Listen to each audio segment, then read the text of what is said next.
Hey everyone! Today I am going to show you how to easily upgrade the Tensordock Windows 10 system to Windows 11 while keeping all your data. I have already created a new VM to which we will connect via RDP. Open up a web browser and visit the official Windows 11 download site. Scroll down to Download Windows 11 Disk Image, select Download and choose Multi-Edition ISO for x64 devices. Validate and select English, United States. This is important, do not choose another language. Now click on 64-bit download and head on over to GitHub. Download my script by heading to the Releases tab and downloading nothanksimserver.ps1.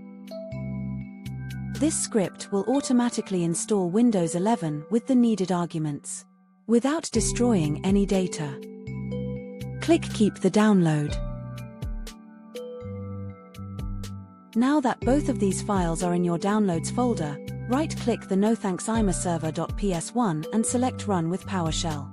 Sometimes there is an additional notice about allowing it to run. Just press Enter and let the script handle everything.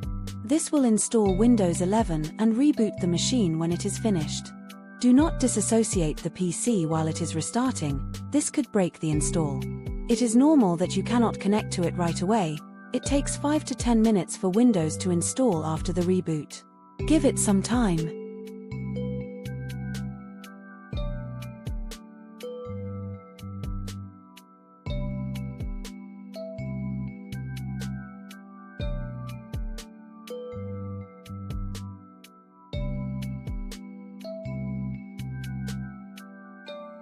After RDP got disconnected and you waited for 5 to 10 minutes, connect again.